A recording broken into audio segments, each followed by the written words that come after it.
Welcome top news today.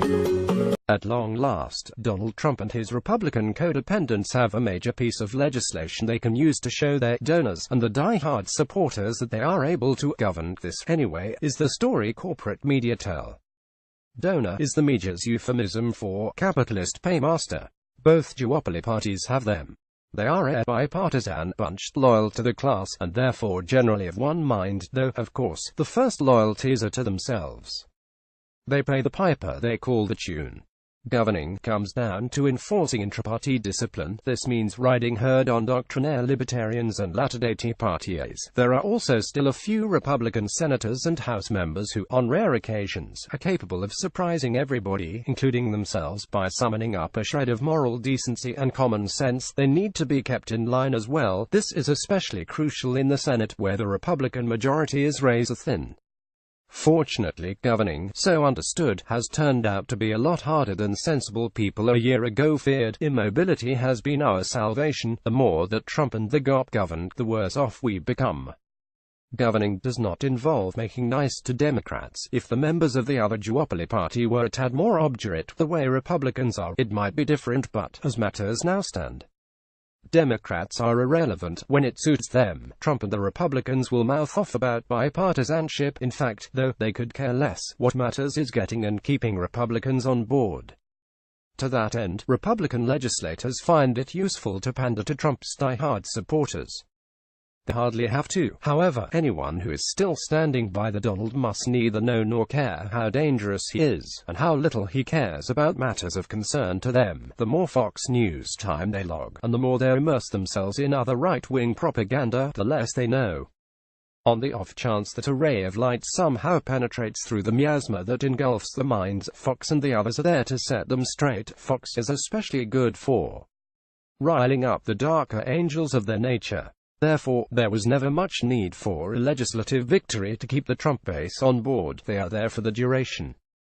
Had the GOP tax scam gone the way of GOP efforts to repeal and replace Obamacare, Trump's stalwart supporters would be standing by the man with much the same intensity and in roughly the same numbers as they were before they rammed their tax cuts through, and as they will be when the dreadful new tax regime takes hold. The donors are another story. They are a demanding lot, and they expect some bang for the bucks. Stacking the federal judiciary with right-wing judges and neutering regulatory protections is not enough for them. They want tax breaks too, and, before long, it will become even plainer than it already is that they want to privatize everything that they can milk for profit. In short, their appetite for plunder is limitless. For them, there is no such thing as being too rich, neither do they have time for, much less sympathy with, challenges, no matter how tepid, to the untrammeled power of their class. The flunkies in the House and Senate understand this perfectly. They understand too that, to keep the money flowing in, they need to demonstrate that the services are worth the cost. Thus they needed a win, or at least something they could pass off for one. Trump wanted a big win too, not so much to impress his class brothers and sisters, the ones who are already on board, as to impress himself. He wanted a victory because he is a pathetically vainglorious creature who cannot celebrate himself too much. He is therefore always on the lookout for ways to toot his own horn, and always on the verge of decomposing when reality frustrates his efforts. In his little bubble, surrounded by the most nauseatingly obsequious cabinet offices ever to disgrace the Republic, and by a vice president eager to take over but adept at feigning an adoring gaze that puts even Nancy Reagan's to shame, he can get away with it. However, at some level, surely even he must know better. External validation helps with that. In this case, though, he will soon be rueing the day he won. Trump may know even less about what is in his tax scam than the average Republican legislator, but he nevertheless owns it. From now on, the tax scam rammed through Congress last week will be known as the Trump tax cut. When the economy starts heading south, as it soon will, that name will become toxic. The polling data is clear even now. The Trump tax cut is less popular than any tax increase in living memory. It can only go downhill from there. The morning after euphoria of the miscreants responsible for it will be short-lived. Before long, that stubborn, non-alternative fact may even penetrate the thick skull of the commander-in-chief. Indeed, one can only wonder in disbelief at the sheer irrationality of the idea that led Trump and the Republicans to think that the scam would benefit them in next year's midterm elections. There are times when something is not better than nothing, and any idiot could see that this was one of those times.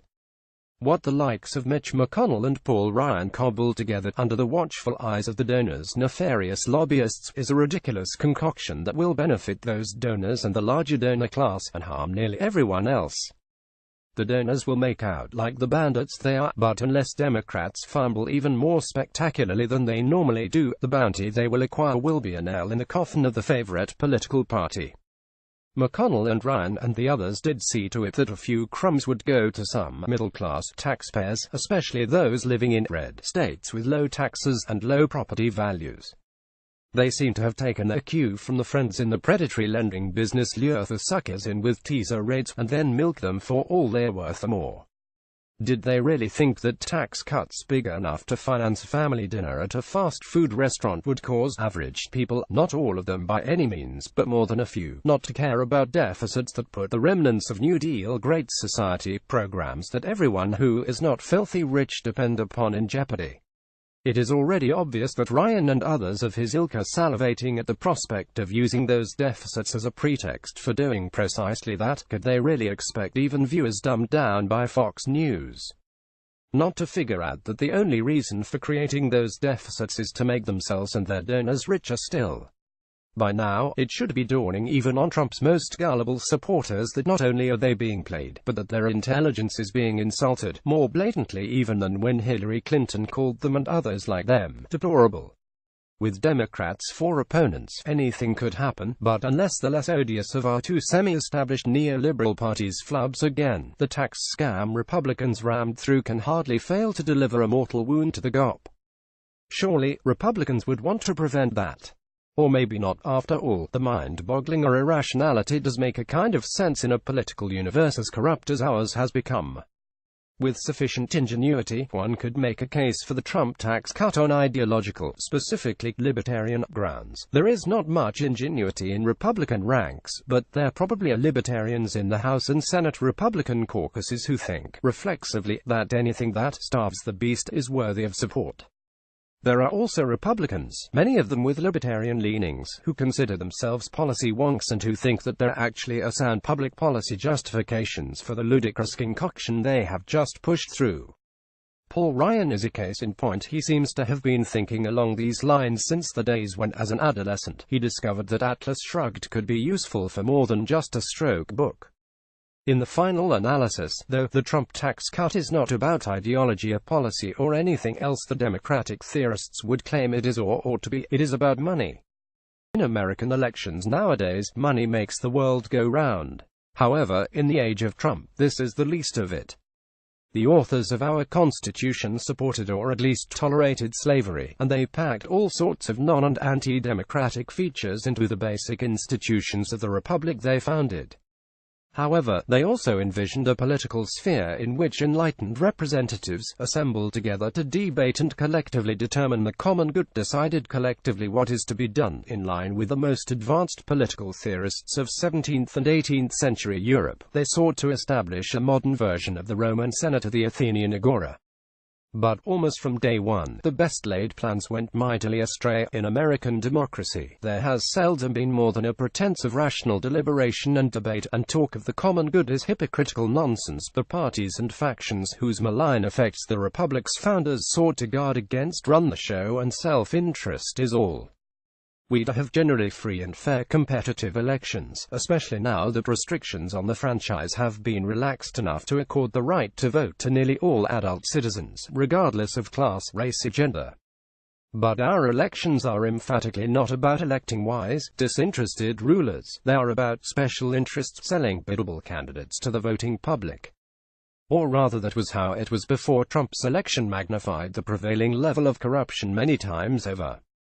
Getting re-elected is now no longer all that it is cracked up to be. There isn't as much percentage in it as there was even just a year ago.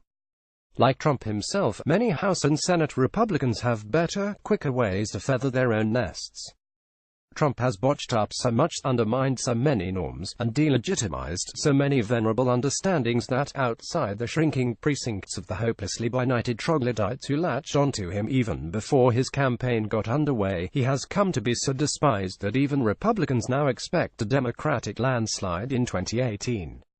It is no sure thing, of course, not even with Trump stirring up fear and loathing in roughly two-thirds of the population. Democrats have a knack for defeating themselves, Hillary Clinton style, their electoral incompetence, and because they too do yeoman service for the rich and heinous.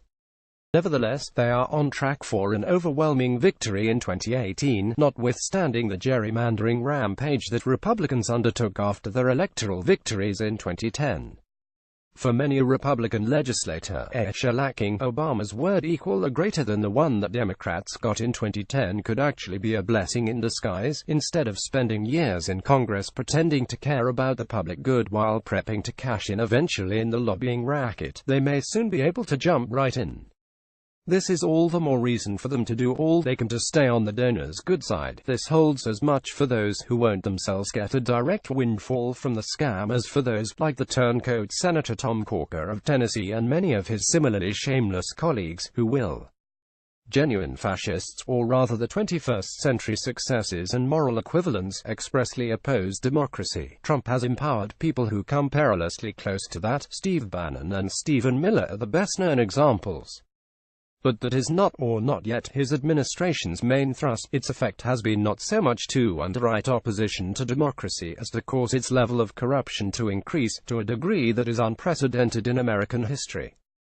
In the absence of a bona fide resistance, an organized, well-resourced countervailing force that is not and cannot be marginalized, this could be almost as bad.